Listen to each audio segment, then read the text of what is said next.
రజనీ గారు ఈ రోజున అంటే రాష్ట్రంలో జరుగుతున్నటువంటి పరిణామాలు కానివ్వండి, రాజకీయంగా జరుగుతున్న పరిణామాలు కానివ్వండి, చంద్రబాబు నాయుడు గారు ఈ 9 నెలల పరిపాలన కూటమి ప్రభుత్వం అధికారంలోకి వచ్చిన తర్వాత లా అండ్ ఆర్డర్ విషయం కానివ్వండి, లేదా రాష్ట్రాభివృద్ధికి సంబంధించిన అంశాలు కానివ్వండి, ఒక పక్క అయితే ఏదైతే మొన్న జరిగిన చేబ్రోలు కిరణ్ ఏదైతే ఒక ఇంటర్వ్యూలో చెప్పడం కానీ, ఒక మాజీ సీఎం గారి భార్య, ఒక సీఎం భార్యని ఆయన తోలనాడటం, వెంటనే ఇమీడియట్గా రియాక్ట్ అయిన తీరు చూస్తుంటే మహిళల పట్ల నిజంగా చిత్తశుద్ధి ఉన్నది కానీ, లేకపోతే వాళ్ళ పట్ల గౌరవం ఉన్నట్లుగా కానీ ఏం చెప్తారు? ఈ అంశాన్ని గురించి మీ అభిప్రాయం ఏంటి?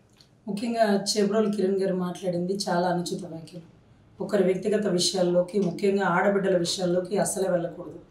రాజకీయం అంటే రాజకీయంలాగా ఎదుర్కోవాలి, విధి విధానాల మీద ప్రశ్నించాలి, కానీ వ్యక్తిత్వ హననం, వ్యక్తిగత విషయాల్లోకి వెళ్ళకూడదు అనేది ఒక సిద్ధాంతం. కానీ గత ప్రభుత్వం ఒక బేస్ వేసేసింది. అంటే నువ్వెంత అంటే నువ్వెంత, నువ్వు ఒకవేళ ఇటు చూపిస్తే మిగతా 4 వేళ్ళు ఎలా మన వైపు తిప్పడం బిగినైనాయో అలాగా ఆ వ్యక్తి అలాగా తులనాడడానికి గతంలో శ్రీరెడ్డి గారిని, లేకపోతే పోసాని గారిని, లేకపోతే బోరుగడ్డ గారిని, లేకపోతే అమెరికా నుంచి ఎంతోమంది డాక్టర్లని, కొంతమంది వాళ్ళ యాక్టివిస్టులని, వీళ్ళందరూ కూర్చుని ఒక రిధం అలవాటు చేస్తారు. క్యారెక్టర్ గురించి మాట్లాడడం, వాళ్ళ గురించి వీళ్ళ గురించి, ఇదంతా మీడియా ముందు ఓకే. అసెంబ్లీ సాక్షిగా బూనమ్మ గారికి జరిగిన అవమానం ఒక ద్రౌపదికి జరిగిన అవమానం లాగా భావించి అది కౌరవ సభ లేకపోతే అది గౌరవ సభ అనేది మరచి అలా మాట్లాడడం ఒక వ్యక్తి, దాన్ని ఖండించకుండా సీఎం పకా నవ్వడం, స్టేజ్ల మీద 10 మంది అంటే 10 మంది కూర్చున్న స్టేజ్ మీద పిల్లలు చూస్తున్నారనే కనీస కామన్ సెన్స్ లేకుండా చిత్తకార్తి కుక్కలంటూ పెళ్ళాలంటూ గత ముఖ్యమంత్రి మాట్లాడడం ఒక బేస్ వేసారండి. ఆ బేస్ని ఈరోజు బద్దలు కొట్టడానికి చంద్రబాబు గారు తీసుకున్న నిర్ణయం నిజంగా చాలా చాలా స్వాగతీయం అండి. ఎందుకంటే ఆడబిడ్డ ఎవరింటి బిడ్డ అయినా బిడ్డే. మీరు గమనిస్తే గతంలో ఒక చిన్న లాజిక్ గమనించండి. ఏదైతే బూనమ్మ గారిని అవమానించినప్పుడు ఆ అవమానం తట్టుకోలేక ఒక వైజాగ్కి సంబంధించిన ఎమ్మెల్యే గాబులు రోజా గారిని ఒక మాట అన్నారు. ఎందుకంటే రోజా గారు బూనమ్మ గారి గురించి మాట్లాడుతుంటే నువ్వెంత, నీ స్థాయి ఎంత, నీ బతికేంటో నాకు తెలీదా, ఏ హోటల్లో ఏ రూమ్లో ఉన్నావో నాకు తెలీదా అని మాట్లాడితే మీరు గమనించండి, ఆ ఎమ్మెల్యేకి తెలిసిన ఇన్ఫర్మేషన్ ఏదైతే ఉందో అది చంద్రబాబు గారికి తెలీదా, అది లోకేష్ గారికి తెలీదా? మరి ఎందుకు మాట్లాడలేదు? తన భార్య గురించి అవమానించి మాట్లాడుతున్నా, తన తల్లిని తూలనాడినా సరే ఒక ఆడబిడ్డకి సంబంధించిన వ్యక్తిగత విషయం, ఆవిడ పర్సనల్ విషయం మనం మాట్లాడకూడదు అని వాళ్ళు ఎంత ఓపిగ్గా చంద్రబాబు గారు పార్టీకరంలో కన్నీటి పర్యంతం అయ్యారే కానీ ఏ రోజు రోజా గురించి మాట్లాడాలి. అంటే దాని అర్థం ఏంటంటే మనం ఆ పని చేయకూడదు అని ఆయన కొన్ని బౌండరీస్, కొన్ని సిద్ధాంతాలు పెట్టుకున్నారు. పార్టీలో ఎవరన్నా చేస్తే గతంలో అతను అరెస్ట్ చేసినప్పుడు కూడా ఎవరు సపోర్ట్ చేయాలి, అతను తప్పు మాట్లాడాడు, ఎప్పుడు అలా మాట్లాడకూడదు. మన పార్టీలో పనిచేసి వెళ్ళినప్పుడు ఎన్నో చేసింది, మన పార్టీ నుంచి బయటికి వెళ్ళాక మన గురించి ఎన్నో మాట్లాడింది. కానీ ఆవిడ వ్యక్తిత్వం గురించి మనం మాట్లాడకూడదు అనే ఒక సిద్ధాంతం అండి. సో ఇది ఆయన ప్రతిపక్షంలో ఉన్నప్పుడు చేశారు, ముఖ్యమంత్రిగా గతంలో ఉన్నప్పుడు చేసినారు. కానీ ఇన్ని ఇబ్బందులు దాటుకొని వచ్చాక ఒక ముఖ్యమంత్రి అయ్యాక ఇప్పుడు కూడా తన సిద్ధాంతాలకు విరుద్ధంగా పోకుండా తనకు సంబంధిత వ్యక్తులు కోల్పోతారా, ఎమ్మెల్యేలు కోల్పోతారా, ఎంపీలు కోల్పోతారా, వాట్ ఎవర్ ఇట్ బేబీ, తన సిద్ధాంతానికి విరుద్ధంగా ఉన్న ప్రతి ఒక్కరిని కోల్పోవడానికి ఆయన ఏమాత్రం ఆలోచించరండి. ఎందుకంటే దీంట్లో ప్రయారిటీ ఆడబిడ్డలకి రక్షణ, ఆడబిడ్డల గురించి వ్యక్తిత్వ హననం చేయకూడదు. ఇవన్నీ గొప్ప సిద్ధాంతాలండి. సో ఇటువంటి సిద్ధాంతాల్లో చేబ్రోలు కిరణ్ ఎవరైతే ఉన్నారో అతను మాట్లాడడం తప్పు. కానీ ఒక పాయింట్ నోట్ చేసుకోండి, అతను ఏం మాట్లాడాడంటే పొద్దున్నే 3ంటికి ఫోన్ చేయాల్సిన అవసరం ఏంటి అవినాష్ రెడ్డి భారతి గారికి అన్నాడు. ఆ పాయింట్ ఎవరు చెప్పారు? సిబిఐ చెప్పింది. ఎందుకు మాట్లాడారు, ఏం మాట్లాడారు, ఏంటి అని పూర్తి చేయకుండా సిబిఐ ఒక ఇన్ఫర్మేషన్ అయితే ఇచ్చింది. ఫస్ట్ ఫోను భారతి గారికే వచ్చింది, చేసింది అవినాష్ రెడ్డి గారే అనేది క్లారిటీ ఇచ్చింది. దాన్ని పట్టుకొని ఇతను సాగదీశాడు. కానీ ఆ బేస్ ఇన్ఫర్మేషన్ అనేది కరెక్ట్. అది తప్పు అనడానికి, మీరు అనడానికి, నేను అనడానికి, వైసీపీ కార్యకర్తలు అనడానికి ఎవరికి ఛాన్సే లేదు. ఎందుకంటే అది సిబిఐ చెప్పింది. మార్నింగే చిన్న ఆయన చనిపోయినాడని అన్నకి చేస్తున్నాడు ఉండొచ్చేమో, కానీ భారతి గారికి చేశాడు. దాన్ని ఇతను ఇంకొక యాంగిల్లో చూసాడు. ఇతను తప్పే, కానీ ఆ ఇన్ఫర్మేషన్ కరెక్ట్, ఆ ఇన్ఫర్మేషన్ ఇచ్చిన సిబిఐది కరెక్ట్. సో దాని గురించి తప్పనడానికి లేదు. కానీ ఆవిడ క్యారెక్టర్ గురించి, బిడ్డల గురించి, ఇంకొకటి పుట్టుకల గురించి మాట్లాడడం అనేది చాలా తప్పు, చాలా ఖండించదగినది. దానికి ఫస్ట్ సారి ఇంకోసారి మాట్లాడద్దు అనే పదం కాకుండా పార్టీలోంచి టెర్మినేట్ చేయకుండా ఈ రెండిటితో పాటుగా, అంటే పార్టీలోంచి టెర్మినేట్ చేయడంతో పాటుగా ఇమ్మీడియట్గా అరెస్ట్ చేయడం ఉందని చూడండి.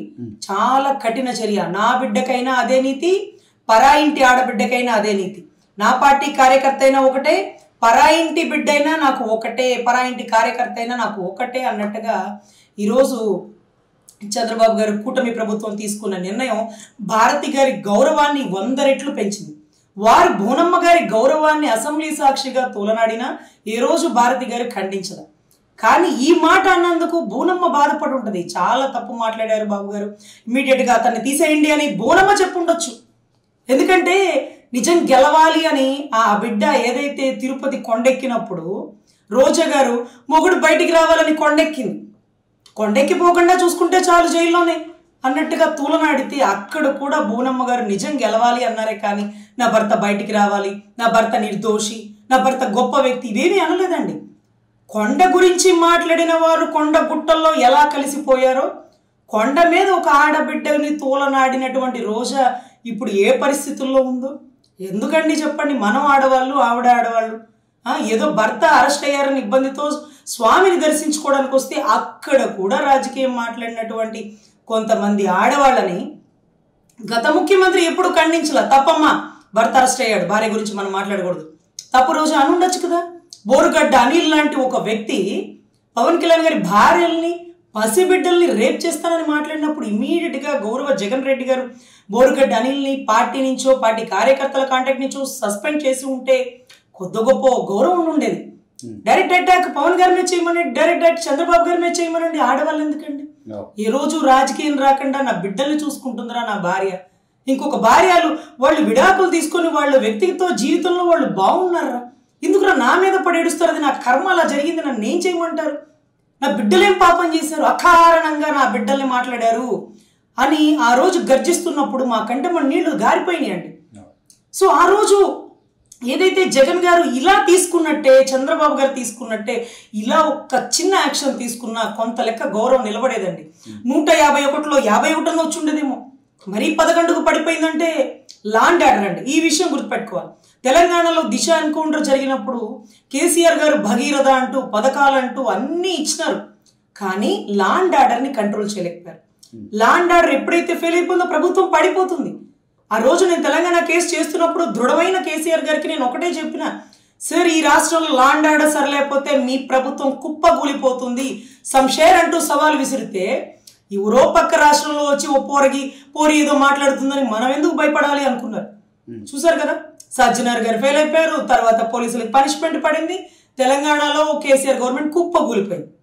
ఆచూకీ లేని కూడా కాంగ్రెస్ ఒక్క దెబ్బకి పైకి వెళ్ళిపోయింది. అంటే వాట్ యు మీన్ దట్?